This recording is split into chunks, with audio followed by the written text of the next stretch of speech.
So, I just wanted to record a video about a miracle that happened.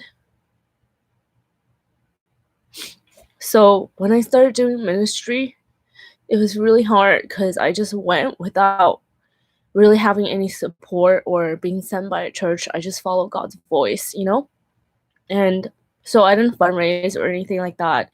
And I just $dollars in my pocket. God told me to basically start fundraising. So I started a fundraiser on Facebook um, at a hostel in South Africa, and I was afraid of what they think. I've had people say, "Since you don't go to my church, I'm not gonna support you."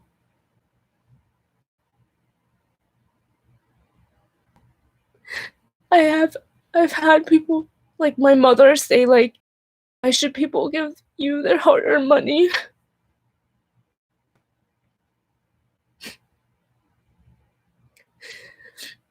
I've had people say, "I'm not gonna sow into someone who doesn't work."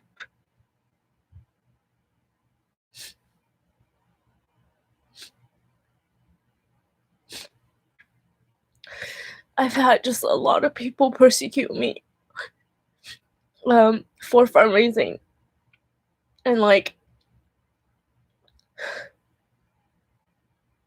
because of those words, I felt like I wasn't doing enough to show people what God was doing through me,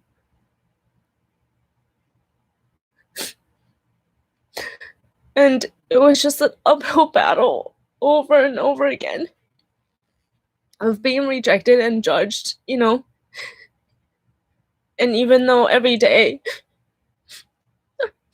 I was, like, meeting divine appointments and, like, praying for people on buses and casting out demons and reaching, like, homeless people and prophesying over people, like, it still wasn't really enough for people. It wasn't enough proof, and it wasn't enough proof that I was working for his kingdom, and it really hurt.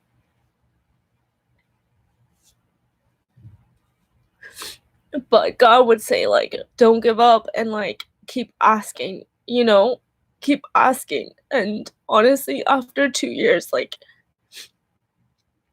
so in February, I had a dream that I was telling someone, like, I have $0 in my bank account and, like, $100 on my credit card, and so like, in the dream, she was asking me for proof, like, she needed to see proof.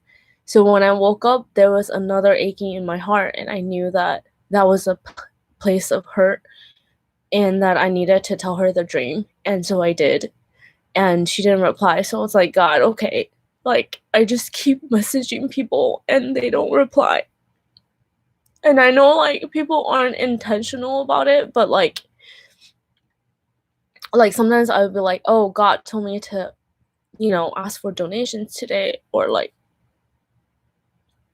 but then people would say, like, "Why are you saying that? It makes you sound like you're trying to manipulate me, and it makes me not wanna give," and things like that, and I'm like, "Well, what am I supposed to say?" Like, I mean, it's true that God told me, like, I heard him speak, so, like, am I supposed to pretend that he didn't speak? Like, I don't know, like, I'm not trying to manipulate you, like, if God isn't convincing you or convicting you to give, then, like, let that be, but, like, it's just been a really, really hard, like, 2 years where, like, I felt like my heart was being deprived, like, on a daily basis, like, it just went through a lot of trauma and rejection and judgment, and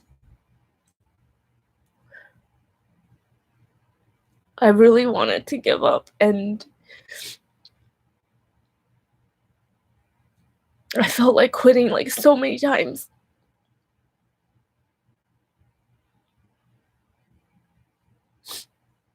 I haven't even eaten dinner, I don't know, I wasn't hungry.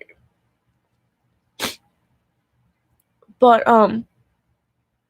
so I'm like I was sitting here and I was like and suddenly, like, something came in my Venmo and, It was someone that, like, didn't reply to my messages, and it was because she didn't really check it, but she said that that weekend that I had the dream that God had told her to sow into my ministry, and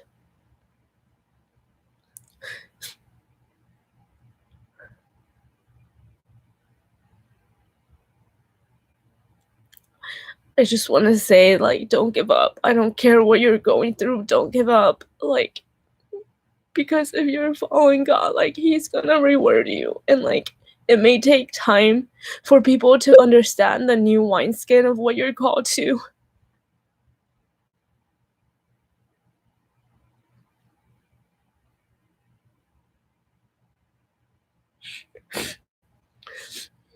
And, like, people who may go to, like, established churches might never understand, like, what I'm called to, but, like, the pain is real.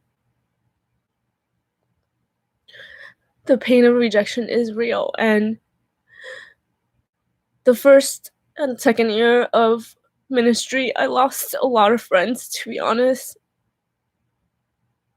Like, people I thought was gonna be there for me, or who would even, like, I guess, be by my side, like, they didn't stay by my side, and they didn't understand what God had called me to. So, that really hurt, and I lost a lot of friends. Um,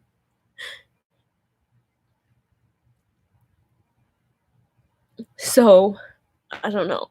It's a lot, and it hurts. It hurts. And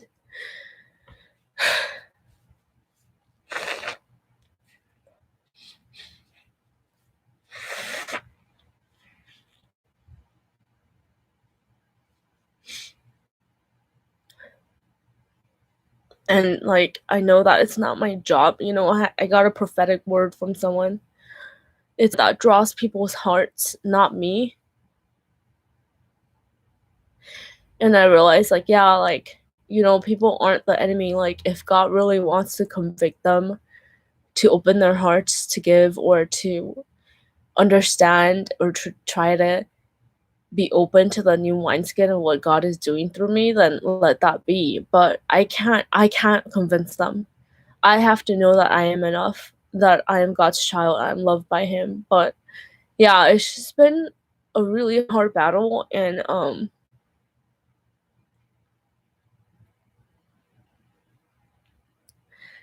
I'm still honestly, like, learning to forgive a lot of people who um like, accused me and persecuted me for listening to God. And it's really, really hard. It's really hard. But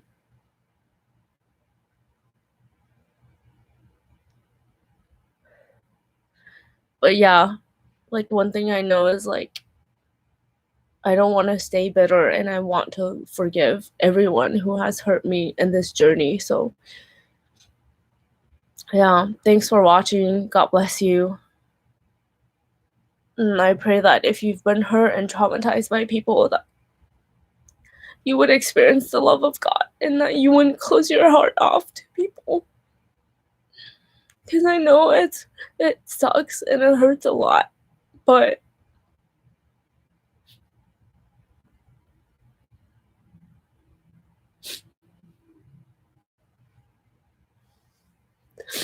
it really, it really made me cry, like, thinking about it.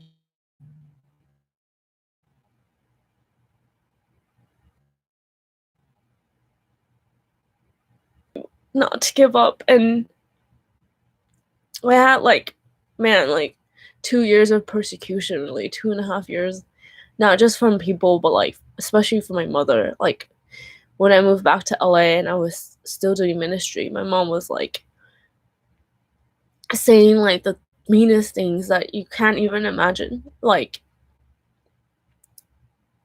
saying that, you know, I'm not doing anything, I'm being irresponsible, I'm being lazy, you know, I live like I'm retired. Um, oh, it doesn't help to pray for people, you're not doing anything that to change lives. Just everything that you can imagine spewing from the devil's mouth, like, she was saying to me. And so a part of me was like, what's the like, why am I following God when I'm getting persecuted by my own mother? But I knew that I was helping people that no one loves, like, no one reaches out to, like, the people, the outcasts, the young people who, like, you know, are getting abused and molested, or the people that would never walk into a church, like, or feel rejected or outcasted by a church. And it's because I went through that. I was rejected by churches, so I was rejected by religious Christians. But I know, like, God's not like that. He loves you as you are, and